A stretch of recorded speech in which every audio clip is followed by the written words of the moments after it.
फिलहाल हमारे साथ जो मेहमान हैं उनसे मुखातिब करा देते हैं। हमारे साथ है डॉक्टर स्वाति महोबिया जी, स्त्री रोग विशेषज्ञ हैं और director SBH group of hospitals Raipur से अपना वक्त हमें दे रही हैं। डॉक्टर स्वाति, बहुत स्वागत है आपका। Thank you. और इतने कीमती वक्त में आपने वक्त दिया है हमें, इसके लिए आपका अभिनंदन करते हैं हम INH 24/7 की पूरी टीम और सभी दर्शकों की तरफ से आपका बहुत आभार। सबसे पहला सवाल मेरा डॉक्टर स्वाति आपसे यही होगा कि अभी जो फेज़ 4 की बात की जा रही है 18 मई से जो शुरू होगा, इसे लेकर आप क्या सोचती हैं? मुझे लगता है कोरोना की अपनी एक स्पीड है, हमने अपनी एक स्पीड डिसाइड कर ली है, तो we have to take precaution. हम ये नहीं कर सकते कि अब चीज़ें सेटल हो गई हैं, हमें एहतियात लेते रहना ज़रूरी है। जो पहले बताया गया था कि हमको सोशल डिस्टेंसिंग रखना है, मास्क यूज़ करना है, अपने हाथ धोते रहना है, ग्रुप में मिलने से, भीड़ में मिलने से मना कर रहा है जो गवर्नमेंट ने, उसे हमें फॉलो करना है। बिल्कुल, और ज़रूरी भी है कि अब हम जो हैं ज़्यादा एहतियात बरतें, यही हमको अभी ये सिखा के जा रहा है। और ऐसे में जैसे मैंने पहले भी जिक्र किया कि ये अर्थव्यवस्था की वजह से हम बहुत ज़्यादा इसको लॉकडाउन तो नहीं कर सकते, लेकिन मुझे लगता है डॉक्टर स्वाति कि अब लोग बहुत कुछ समझ गए हैं, लोग सीख गए हैं और हमें कोरोना के संग जीने की आदत डाल लेनी चाहिए। क्या मैं ठीक हूँ? बिल्कुल, कोरोना के साथ हमें जीने की आदत डालनी ही होगी, क्योंकि ये ऐसा कोई डिसीज़ नहीं है जिसे हम तुरंत कुछ दिनों में ठीक कर सकते हैं। ये जब तक हमारे पूरे लोगों में एक हर्ड इम्यूनिटी नहीं आ जाती, जब तक लोग थोड़ा ना थोड़ा इन्फेक्ट ना हो जाते हैं एंड दे आर इम्यून, तब तक ये डिसीज़ चलेगी। It can be 6 months, it can be 1 year. तो हमें इसके साथ ही जीना है, तो जो सावधानियां हैं वो हमें लेती रहनी होगी। और ऐसा कुछ नहीं है कि ये 1 हफ्ते बाद या 15 दिन बाद लॉकडाउन ख़त्म हो गया और डिसीज़ ठीक हो गई, ऐसा ये बिल्कुल भी नहीं है। बिल्कुल, और हमारे कॉलर्स के जुड़ने का सिलसिला भी हो गया है शुरू। डॉक्टर स्वाति, पहले कॉलर हैं मध्य प्रदेश के इंदौर से भैया लाल जी, हमें फ़ोन कर रहे हैं। भैया लाल जी, बहुत स्वागत है आपका कार्यक्रम में। इंदौर में क्या हालात हैं सबसे पहले तो? अब धीरे धीरे क्या पटरी पर दौड़ रही है गाड़ी या अब भी जो है चिंता बनी हुई है? जी मैडम जी। जी हेलो डॉक्टर जी, नमस्ते। नमस्ते जी, सर पूछिए। मेरा प्रश्न था। हेलो। हाँ जी, पूछिए। कोरोना वायरस के लक्षणों की पहचान आजकल डॉक्टरों के लिए बड़ी परेशानी का कारण क्यों बना है? हाँ, मैं बताना चाहूँगी, क्योंकि ये वायरस है, ये इसके स्ट्रेन चेंज हो रहा है एंड आप अलग अलग एरियाज़ में आप देखेंगे इसके सिम्टम्स अलग आ रहे हैं। तो इसलिए मेन सिम्टम्स जो आप बोलेंगे कि रेस्पिरेटरी होता है, जैसे आपको खांसी होने लगे, सांस लेने में तकलीफ होने लगे, ये मेन सिम्टम्स हैं। पर इसके अलावा GI सिम्टम्स भी होते हैं। तो हमें ये समझना है कि अगर हम जो नॉर्मल पहले एकदम नॉर्मल फील कर रहे थे उससे कुछ अलग हो रहा है, सर्दी खांसी हो रही है, बुखार हो रहा है, लूज मोशंस हो रहे हैं, तो ये सारे अर्ली सिम्टम्स हो सकते हैं, क्योंकि ये स्ट्रैंड चेंजिंग वायरस है, ये अपना रूप बदल रहा है। डॉक्टर स्वाति, एक सवाल और इसी से मेरा जुड़ा हुआ है, जैसे भैया लाल जी ने भी पूछा आपसे कि जो साइलेंट करियर है वो कितना खतरनाक है और क्या आने वाले वक्त में हमें इसका सामना करना पड़ सकता है? क्योंकि जिस तरह से अब फिर से गतिविधियां शुरू हुई हैं, ट्रेनें शुरू हो गई हैं और अब धीरे धीरे देश को खोला जा रहा है, हालांकि नियम शर्तों के साथ, लेकिन फिर भी क्या साइलेंट करियर इसके लिए खतरनाक हो सकते हैं आने वाले वक्त में? बिल्कुल खतरनाक हो सकते हैं, क्योंकि अगर आपका इम्यूनिटी लेवल अच्छा नहीं है, अगर आप की इम्यूनिटी कम है, तो वो साइलेंट कैरियर मे बी ही स्ट्रांग इनफ, उन्हें तकलीफ नहीं हो रही है, पर उससे हम इन्फेक्ट हो सकते हैं। तो we have to take precautions, there is no option of it. जी, हमारे जो कॉलर हैं नियमित डॉक्टर स्वाति, वो जुड़ गए हैं हमारे साथ। अजीत जी हमें महासमुंद से फ़ोन कर रहे हैं। अजीत जी, स्वागत है आपका, क्या सवाल है? डॉक्टर नमस्ते, मैडम नमस्ते। नमस्कार। मैडम, ये कोरोना वायरस जिसे सभी आजकल कोरोना काल के नाम से संबोधित कर रहे हैं, क्या यह महाकाल से भी भीषण काल साबित होगा क्या? क्योंकि कोरोना संक्रमण के बारे में नित्य नए फैलाव के बारे में सुनने पढ़ने को मिल रहा है। कभी डायबिटीज रोगी के लिए खतरा बना है, तो कभी कैंसर रोगी के लिए खतरा बना है, अब पता चला कि मोटे लोगों के लिए भी भीषण खतरा बनता जा रहा है। तो आखिर इसका रूप क्या है डॉक्टर साहब, समझ में नहीं आया मेरे।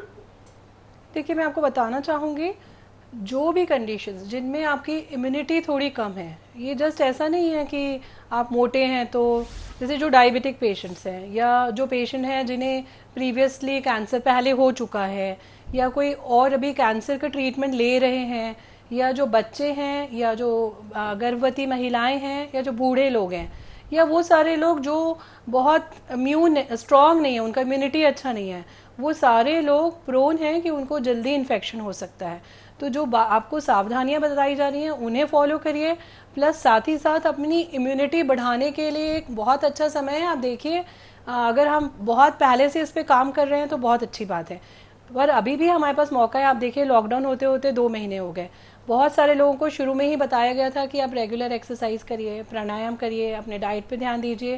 तो ये सारी चीज़ें आपकी धीरे धीरे इम्यूनिटी बढ़ाने में मदद करेंगी। तो कहीं ना कहीं आप लंबे समय में ये सब, अभी भी मौका है, कभी भी हम शुरुआत करें तो देर नहीं होती, तो अभी स्टार्ट कर लीजिए। एंड जो लोग जो ससेप्टेबल हैं, जो इस ग्रुप में आते हैं, उन्हें खास करके ज़्यादा ध्यान देना पड़ेगा, पर वो भी अपनी शुरुआत आज से ही कर सकते हैं। बिल्कुल, और शुरुआत अच्छी चीज़ की जिस वक्त से आप करना चाहे कर सकते हैं, क्योंकि जितना डिले होंगे संकट उतना ही गहराता जाएगा। और इसीलिए हम अपने दर्शकों को बार बार ये कोशिश करते हैं, रोज़ ये कार्यक्रम हमारा चलता है और इसमें रोज़ वही बात होती है, लक्षण क्या है, उपाय क्या है, इसे कैसे समझे, इसे कैसे समझे। कई दर्शक सोचते हैं कि क्या रोज़ रोज़ ये लोग ये लेकर बैठते हैं। दरअसल हम रोज़ रोज़ नए दर्शकों के साथ जुड़ते हैं और रोज़ हम आपको बूस्ट करने की कोशिश करते हैं कि आपको कैसे इससे लड़ना है, कैसे तैयार होना है, कैसे अपने आप को इस जंग में उतारने के लिए आपको योद्धा बनना है, और उस योद्धा को क्या क्या बारीकियां रखनी होती है, वो सब कुछ हम आज सिखा रहे हैं। डॉक्टर स्वाति लगातार हमारे साथ जुड़ी हुई हैं, जो कि स्त्री रोग विशेषज्ञ हैं। डॉक्टर स्वाति, गर्भवती महिलाओं का भी जिक्र हुआ था जब आप जवाब दे रही थी कॉलर का।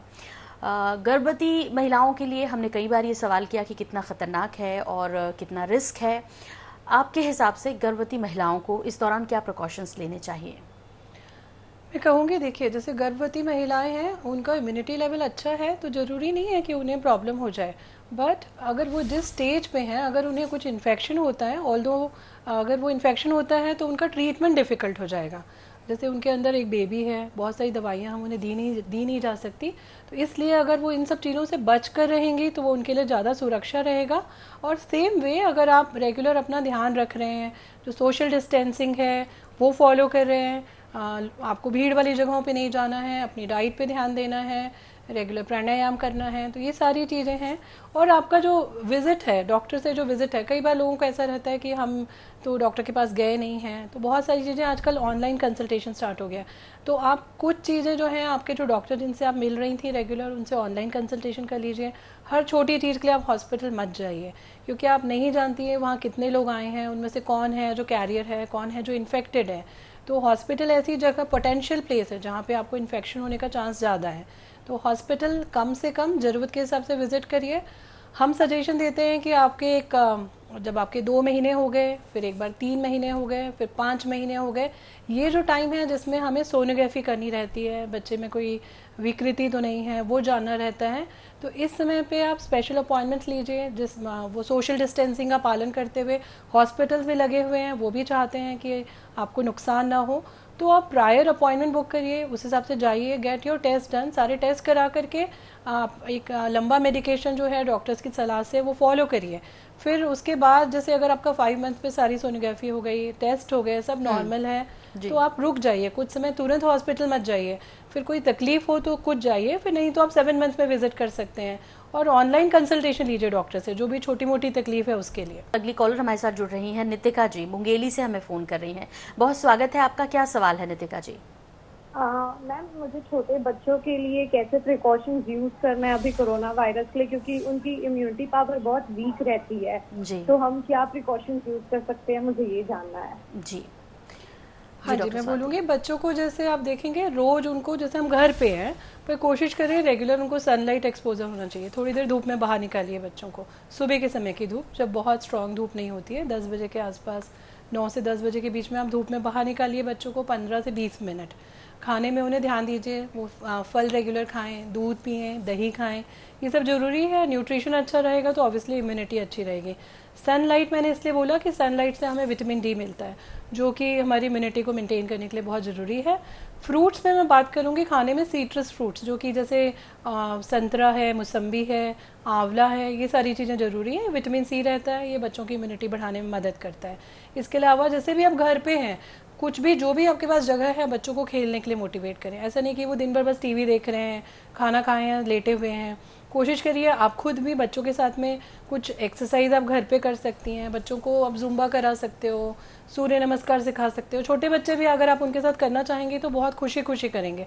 तो रेगुलर थोड़ा एक्सरसाइज है जिससे उनके लंग्स का एक्सपेंशन अच्छा होता रहे एंड उसका ब्लड सर्कुलेशन अच्छा रहेगा। उससे डाइट पे ध्यान देंगे और उसके अलावा उनको धूप में रखेंगे।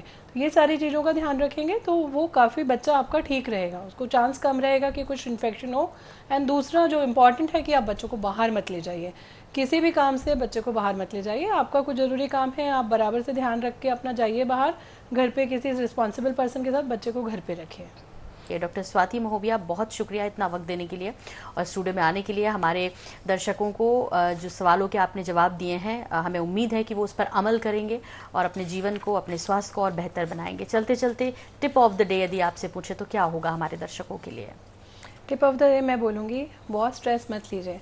लकीली हम ऐसी जगह में हैं रायपुर में जिसमें बहुत ज़्यादा इन्फेक्शन अभी नहीं है, एंड सिर्फ और सिर्फ आप देखेंगे, मैंने आपको बताया इन्फेक्शन रेट, अगर हम प्रोटेक्शन ले रहे हैं तो unless until we are in close contact, chance जो है सिर्फ 1% है इन्फेक्शन का। तो कीप योर सेल्फ पॉजिटिव रहिए। आपका एटीट्यूड बहुत इंपॉर्टेंट है, आपकी इम्यूनिटी भी इंपॉर्टेंट है कि आपके, अगर आप बहुत डरते हैं, बहुत टेंशन करते हैं, तो आपका स्ट्रेस लेते हैं तो इम्यूनिटी भी कम हो जाता है। तो अपने आप को स्वस्थ रखने की कोशिश करिए, एक्सरसाइज करिए, धूप लीजिए, डाइट पे ध्यान रखिए, सोशल डिस्टेंसिंग का फॉलो करिए, हैंड सैनिटाइजेशन पे ध्यान दीजिए और पॉजिटिव रहिए।